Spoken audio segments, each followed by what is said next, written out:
storyteller is Suzanne Travis. And Suzanne! Yeah, give it up to Suzanne.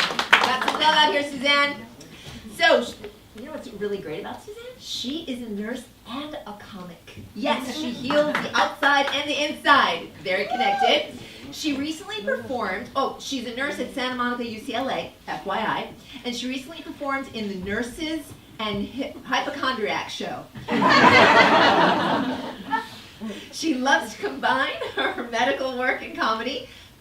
Her quote, "There's nothing more gratifying than making patients laugh." So, but even a comic can reach her point of enough is enough. So Suzanne Travis is here to tell us all about when that happened to her. Welcome, Suzanne Travis!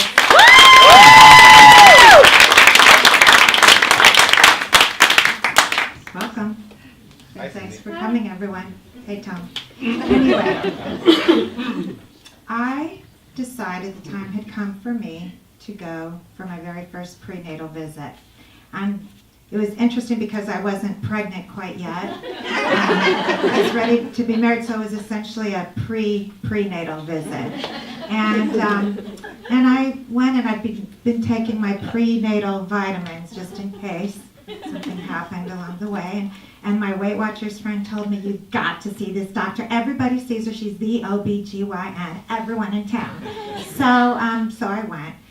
And just like a check under the hood, so to speak, and kind of a humorless, best person that everyone sees doctor. And so I went in and I just said, I want to have 2 children, possibly 2.5 to 3/4 years apart, boy and a girl's kid, but bonding time with the first, and if it's 2 boys, 2 girls, that's fine, like I'm not a control freak or anything.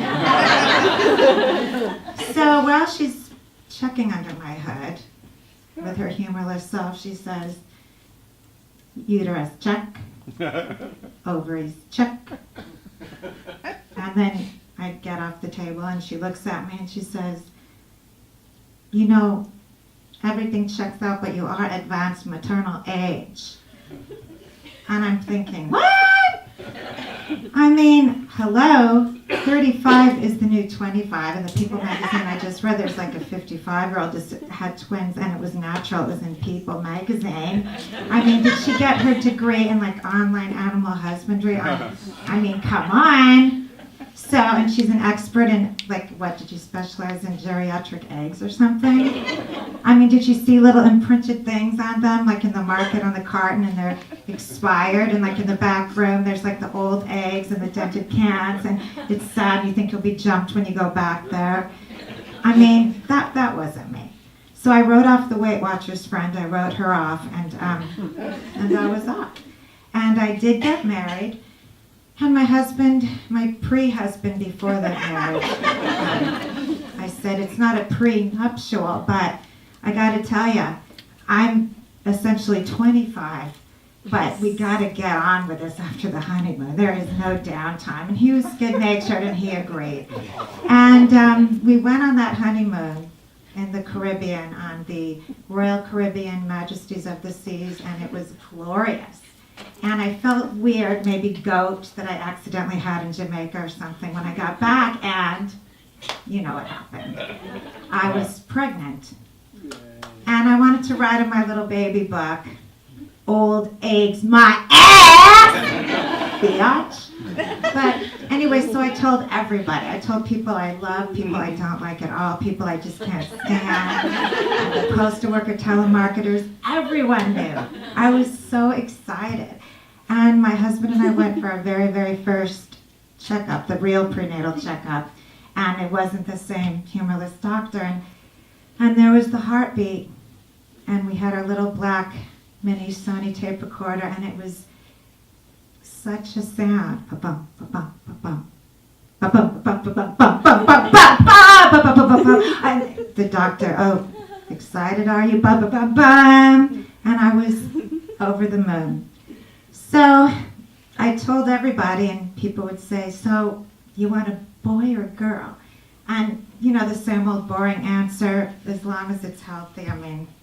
So obvious. And I'd say, as long as it's cute, we don't care. And it was like hormonal humor, and it was great. And we went for our next prenatal visit, and we had our little black Sony tape recorder again. I was ready for my heartbeat dance, and the doctor pauses and says, how many weeks along did you say you were? And I knew.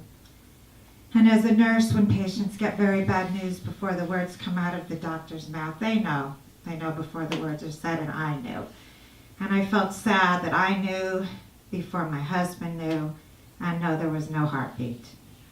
And I turned off the tape recorder, and the doctor was very nice, and he said, you know, miscarriages are very common, and you'll try again soon, and it's fine. And the gloves were off. The gloves were off.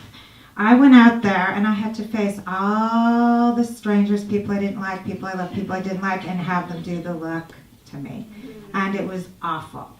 So I went out and bought a book called Getting Pregnant Now, like a pregnancy Bible.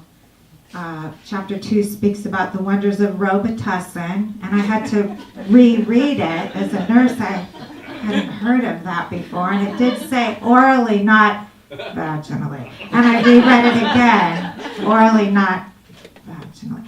And so, and you know, I mean, you don't have to be a nurse to figure out how it works. It just makes a easier way for the sperm to meet its target. And I went to Costco and I got big ass sizes of Robitussin. And I was ready. And one of my nice patients gave me a carved little wooden statue, a beautiful little fertility goddess, and I brought her out and my ovulation kit. And people would say, don't try, just let it happen naturally. And I would think, nothing in my life happens without trying. All good things, everything. I strategize and I try. So this time I thought, if I become pregnant, nobody will know. And I did. I did become pregnant. I was in a skilled nursing facility thing, and I was so excited that I ran out to CVS and I did the test in the skilled nursing facility bathroom, and I couldn't reach my husband. I had to tell 2 people that could care less, and I didn't care. So that was that. I wrapped up this ultrasound film of a little teeny dot, wrapped it up in gift wrapping paper, and we were celebrating my father, who's an OB/GYN and really wanted a grandchild. And we were at a beautiful outside Malibu restaurant and gave him his birthday gift, and he unwrapped it, and there's just a dot, but the 3-month period had passed. I felt safe, and he opened it up and looked and said, it's a girl. And it was a girl. And so my daughter was born, perfect, healthy, 6 months later, and we were in love, and she was enchanting, and the 2 years went by, and it was time for her to have that brother or sister. Now I was more relaxed. It could be a boy or a girl, but as long as it was 2.5 years or so apart, because we had our bonding time.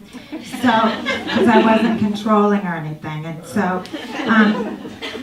again, nobody knew. I brought back out that pregnancy Bible thing. I dusted it off. I carried it in my little medical bag. I was a home health nurse, and if a patient had IV antibiotics 12 hours apart, there was time if I was ovulating to force sex on my husband, and it was perfect. Come on, antibiotics, do it at 12. So, anyway, but it got to be tiring, and I got pregnant so easily, and just as easily, I wasn't pregnant.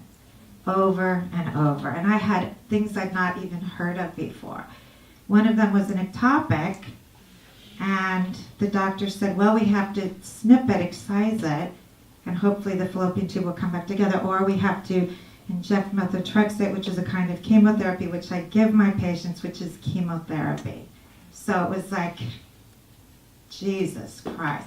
But he assured me if there's a snip that the tube can heal back together again. So I knew that that would be that. So one thing after another, and things just kept not happening, and it was too hard on myself, my everything, our marriage, and we decided to go to Montecito, to a beautiful little quaint inn, and supposedly not try to get pregnant. But I brought the fertility goddess and my pregnancy book and my Robitussin and a little shooter thing, and I was like, had it tucked away. And that night we made love after I downed my shooter of Robitussin.